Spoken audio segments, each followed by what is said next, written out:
Coming up on AC 24/7, we'll take you to D.C. where the March for Life returns for the first time since Roe v. Wade was overturned. Plus, 5 Memphis officers fired after the death of an unarmed black man. We'll have the latest on the investigation. And Florida blocks AP African American Studies course from being taught in high schools. Why black leaders are criticizing the state's move.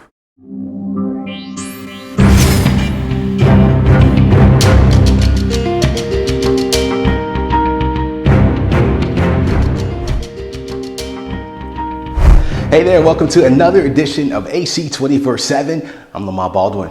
Abortion rallies on both sides of the issue took place around the country over the weekend. While the U.S. Supreme Court removed the constitutional right to terminate a pregnancy last year, the Biden administration says it's taking action to make sure women have access to abortion. The Advocate Channel's John Lawrence reports.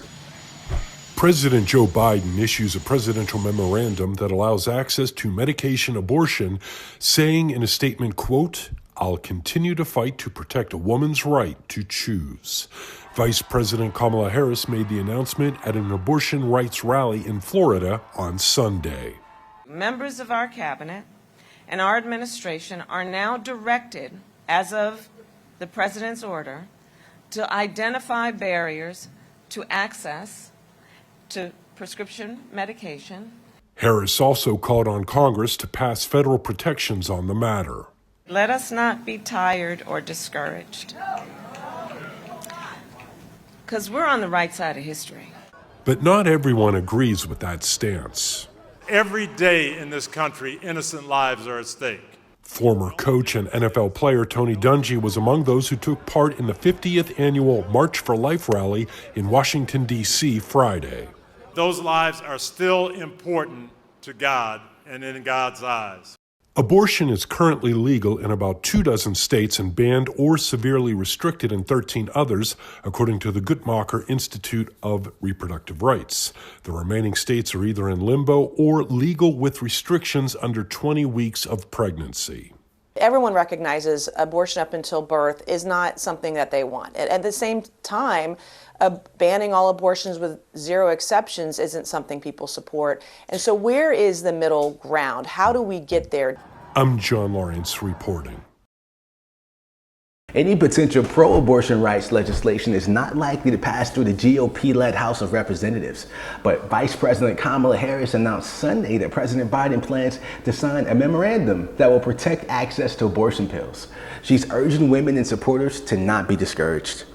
I'm pleased to announce that President Biden, I'm announcing it today, has issued a presidential memorandum on this issue. Members of our cabinet and our administration are now directed, as of the President's order, to identify barriers to access to prescription medication and to recommend actions to make sure that doctors can legally prescribe, that pharmacies can dispense, and that women can secure safe and effective medication. 5 Tennessee police officers are off the job following the death of a 29-year-old black man. Tyree Nichols died earlier this month following a traffic stop in Memphis. As the Advocate Channel's Gloria Pazimo reports, the family is asking to see the officer's body cam footage. Our lives will never be the same again, and we just want justice for my baby brother. The Memphis Police Department has terminated these 5 officers for their involvement in the death of Tyree Nichols. This is a great first step in making sure that there is justice for Tyree Nichols. Investigators working on an internal review of the arrests found the officers violated policies for use of force, duty to intervene, and duty to render aid. Nearly 2 weeks ago, Memphis police released preliminary details saying officers pulled over a motorist for reckless driving. Once officers got to the vehicle, police said a confrontation followed, and the suspect, later identified as Nichols, fled the scene on foot. After another confrontation with police, Nichols was taken into custody. He complained of having shortness of breath. Nichols was transported to a hospital in critical condition where he died days later. Police brutality is unacceptable no matter who is the victim and no matter who the officers are. A cause of death and details about his injuries have not been released, but city officials say the officer's body cam video will be released to the public after the department's internal investigation ends and the family is given a chance to review the recordings. It will not get cut loose, no slacks, nothing. We will settle for nothing less than a murder charge. In a statement, the Memphis Police Association says due to the ongoing criminal investigation, it will not comment on the termination of the officers. I'm Gloria Pasmino reporting.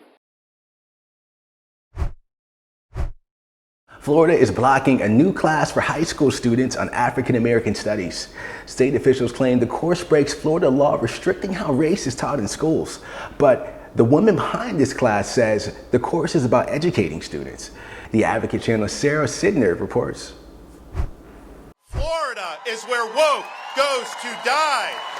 Florida Governor Ron DeSantis' administration has blocked a new advanced placement course on African American studies for high school students. In a letter this month to the College Board, the nonprofit organization that oversees AP coursework, the Florida Department of Education said the course is inexplicably contrary to Florida law and significantly lacks educational value. While the letter did not specify what the agency found objectionable, a spokesman for DeSantis said the course, quote, leaves large ambiguous gaps that can be filled with additional ideological material, which we will not allow. Let me be clear, there's no room in our classrooms for things like critical race theory. Teaching kids to hate their country and to hate each other is not worth 1 red cent of taxpayer money.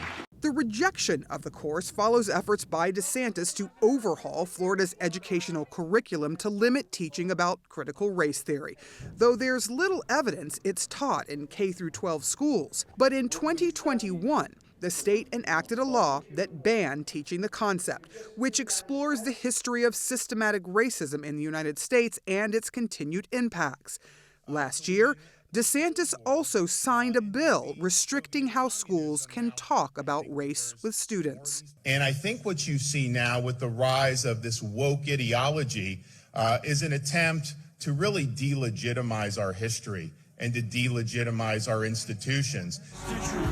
As DeSantis weighs a political 2024 presidential bid, his latest move signals a willingness by the rising GOP star to continue to engage in clashes over hot-button cultural issues, a strategy that has boosted his standing among conservatives. We will fight the woke in our schools. We will never, ever surrender to the woke agenda. An apparent syllabus for the class was shared with CNN and runs more than 80 pages and provides a course framework covering a wide range of topics, from the empires of Sudan to the Haitian Revolution to Black feminism. I've been working with this for a couple of years, and we have been very careful to be inclusive, and it's not just a history course. It includes literature and art and geography and political science, not politics. Lisa Hill is teaching the course now. She heads the history department at Hamden Hall Country Day School in Connecticut. She is baffled by the DeSantis administration's criticism. Do you think this course is teaching CRT? Absolutely not. In fact, that's one of the statements. This is not a CRT course. There's a conflation, an idea that this course is CRT, but with an AP label, which is incorrect. The course is being offered as a pilot in 60 schools across the country during the 2022-23 school year. It was not immediately clear if Florida even had any schools participating in the pilot program. The Florida Department of Education also criticized any coursework that would study reparations, the argument to compensate Black Americans for slavery.